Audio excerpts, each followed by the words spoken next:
여러분 오늘 예배당 들어오시면서 혹시 손 씻으셨습니까? 이거 2000년 전 바리새파 사람들이 보면 아주 꾸중할 일입니다. 지난주 우리 이야기 살펴보면서 어떤 얘기를 했냐면 바리새파 사람들과 율법학자들이 기도를 하기 전에, 말씀을 보기 전에, 그리고 음식을 먹기 전에 반드시 손을 씻었다 하는 얘기를 봤어요. 그러면서 그 손 씻는 행위를 통해서 우리들은 장로들의 전통을 따르는 유대인이다라는 그런 정체성을 확고히 했다라고 이야기했습니다. 그런데 이런 식으로 그들의 정체성을 규정하면 규정할수록 부작용이 나타났는데요. 그것은 그 전통을 따르는 유대인과 그 전통을 따르지 않는 비유대인, 곧 이방인을 너무 확실하게 구분짓는 것이 문제였습니다. 자, 이것이 왜 문제이고 부작용일까요? 문화와 또 인류 역사가 흘러온 것들을 보면 사실 민족 고유의 정체성이 생기기 마련이에요. 그리고 그 모여있는 집단의 문화가 만들어지기 마련입니다. 그러니까 유대인들이 장로들의 전통을 지키는 것을 그렇게 문제라고 할 수 있을까 싶습니다. 하지만 그것을 하나님의 은혜의 측면에서 본다면 큰 문제가 되는 거예요. 손을 씻는 유대인들은 하나님의 은혜를 받는 백성이다라고 구별해 놓고, 손을 씻지 않는 이방인들은, 그러니까 장로들의 전통을 지키지 않는 이방인들은 하나님의 은혜를 받을 수 없는 사람들이야 라고 미리 낙인 찍어버린다는 것이 문제였던 겁니다. 다시 한번요, 은혜를 받을 사람과 받으면 안 되는 사람과 사람들이 인위적으로 나눠버렸다는 게 문제예요. 말씀에서도 하나님은 사람을 차별하지 않는다라고 말씀하시는데, 유대인들은 손을 씻는 전통을 통해서 은혜 받을 사람과 안 받을 사람을 나누고 있었던 겁니다. 자, 오늘 함께 읽었던 복음서 말씀에서도 차별 없는 하나님의 은혜가 잘 드러나는 모습을 보게 돼요. 예수님께서 한 지역을 가셨는데 그 지역의 이름은 두로라고 합니다. 지도에서 보시는 바와 같은데요. 보라색으로 연하게 칠해져 있는 부분이 갈릴리 지역입니다. 갈릴리 위쪽에 두로라는 지역이 있었어요. 또 보시는 것처럼 지중해와 맞닿아 있었기 때문에 아주 잘 발달된 항구 도시였다고 합니다. 지금은 이제 레바논에 속해 있어요. 자, 항구 도시면 어땠겠습니까? 사람들이 많이 왕래하는 지역이었을 거잖아요. 그런데 이렇게 사람이 많이 왔다 갔다 하는 지역에 예수님께서 가셔서 아이러니하게도 자기가 그곳에 있는 것을 아무도 모르길 바라셨대요. 글쎄요, 아마 쉬러 가신 것 같긴 합니다. 사람들이 막 공격도 하고 또 밤낮 없이 와서 고쳐달라고 막 이러니까 피곤하시기도 하셨겠죠. 예수님도 이 땅에 계시는 동안은 인간이셨으니까요. 하지만 이미 사람들이 많이 왕래하는 도시인 만큼 소문이 급속도로 퍼져나갑니다. 그리고 한 여인이 찾아와 간절하게 요청하기 시작합니다. 자기 딸이 귀신이 들렸으니까 제발 고쳐달라고요. 성경에서는 그 여인이 그리스 사람이라고 얘기하고요. 시로페니키아 출신이라고 합니다. 시로페니키아는 어딘가 하니 바로 아까 보여드렸던 두로를 가리키는 말이었습니다. 두로를 포함하는 옛 나라 이름이 페니키아였거든요. 그래서 시로페니키아 하면 그 지역 출신이다 하는 말입니다. 현지인이었어요. 자, 이렇게 그 사람의 출신 배경에 대해서 자세히 알려주는 데는 의도가 있겠죠. 바로 그 사람이 유대인이 아니라 이방인이다 하는 것을 분명하게 얘기해주고 있는 거예요.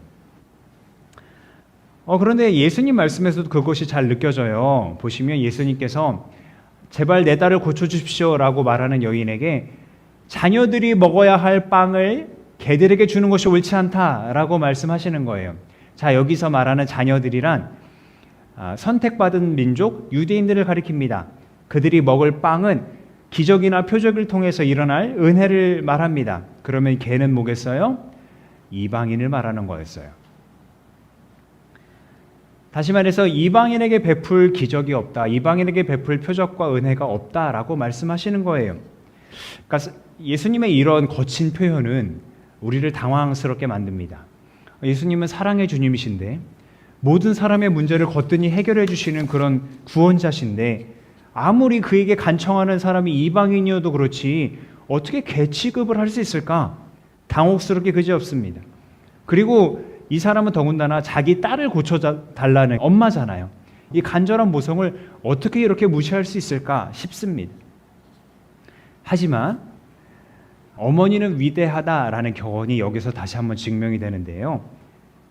같이 읽어볼까요? 주님, 그러나 상 아래에 있는 개들도 자녀들이 흘리는 부스러기는 얻어 먹습니다. 그 여자의 말이에요. 이 이야기를 듣고 나서 예수님 뭐라고 하시냐면 네가 그렇게 말하였으니 네 말대로 되었다 하시는 거예요. 그리고 정말 그 여자가 집에 돌아갔을 때 이미 그 딸에게 있던 귀신은 떠나고 난 뒤였습니다. 할렐루야. 아멘. 그 뒤에 예수님께서 이제 지역을 옮기시는데요. 다시 갈릴리 바다로 돌아오셨다라고 표현합니다. 그런데 지도를 다시 한번 보여드리면 예수님께서 주로 계셨던 저 가버나움, 그러니까 갈릴리 바다의 서쪽이 아니라 반대쪽 데가볼리 쪽 있는 호수였어요. 성경을 보면 예수님께서 시돈을 갔다가 데가볼리로 오셨다라고 하거든요. 시돈은 두로의 위쪽에 있습니다. 그러면 멀리 삥 돌아서 주 활동 무대 반대편으로 가신 거예요. 자, 이쯤 되면 예수님께서 두로로 가셨던 것도 마냥 쉬러 가셨던 것은 아니고 무슨 의도가 있었다는 것을 우리는 짐작할 수 있겠죠. 자, 아무튼 그가 데가볼리에 가시니까 아니나 다를까 사람들이 또 모여듭니다. 그리고 문제가 있는 사람을 예수님께 데리고 합니다. 이 사람은 말을 못하는 사람이었어요. 듣지 못하는 사람이었어요. 그래서 이 사람에게 손을 얹어달라고 간청을 합니다. 평소 같았으면 예수님께서 그렇게 손을 얹어서 고쳐주셨을 거예요. 아니면 말만 하셨을 수도 있어요. 조금 전에 본 이야기에서도 여인의 딸을 직접 보지 않고도 귀신을 쫓아내셨잖아요. 그렇게 말만으로 하실 수도 있는 분이었는데 이 이야기에서는 좀 달라요. 예수님께서 자기 앞에 온 그 말 못하고 듣지 못하는 사람을 데리고 사람들이 없는 곳으로 가십니다. 그리고 자신의 손가락을 그 사람 귀에 넣으세요. 침을 뱉어서 그 사람 혀에 대십니다. 그리고 하늘을 우러러보시면서 탄식하면서 기도하시고 그 사람을 향해 에바다라고 외치십니다. 에바다는 열려라 하는 뜻입니다. 그러니까 어떻게 됐을까요? 정말 그 사람의 귀가 열리고 혀가 풀려서 말을 하게 되었어요. 마치 구약 말씀 그대로 이루어지는 현장을 보게 되었던 거죠. 같이 읽겠습니다. 시작. 그때에 눈먼 사람의 눈이 밝아지고 귀먹은 사람의 귀가 열릴 것이다. 그때에 다리를 절던 사람이 사슴처럼 뛰고 말을 못하던 혀가 노래를 부를 것이다. 아멘. 자, 정리를 해볼까요? 두 이야기는 서로 다른 지역에서 서로 다른 사람에게 일어난 별개의 사건입니다.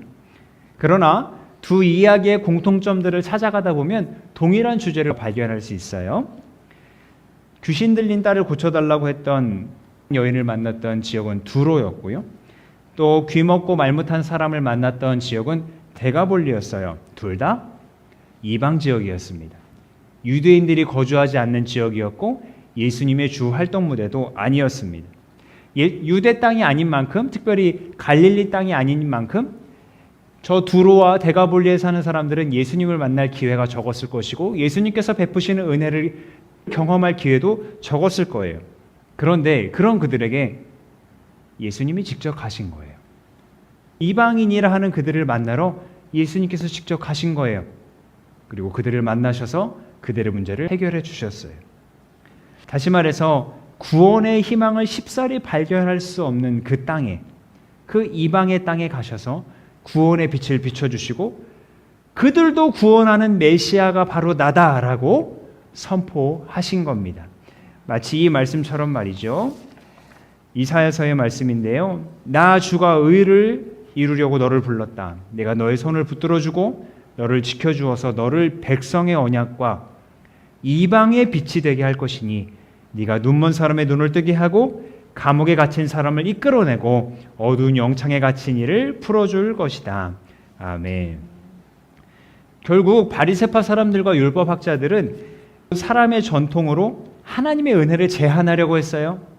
하지만 예수님은 그 은혜가 유대는 물론 이방에까지 동일하게 퍼지는 것임을 분명하게 보여주셨어요.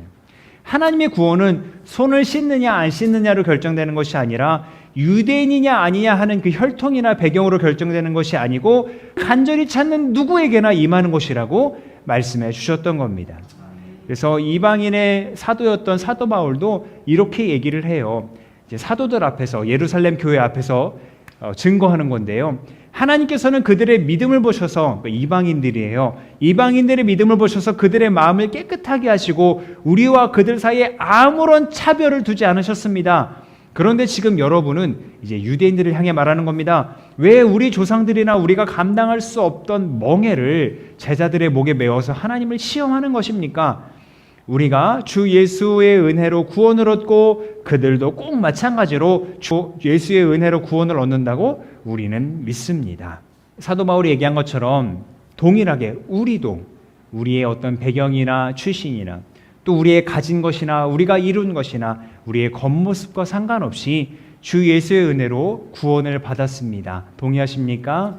믿으십니까? 아멘. 우리를 구원하신 하나님께 감사와 찬양을 올려드리는 여러분 모두 되길 바랍니다.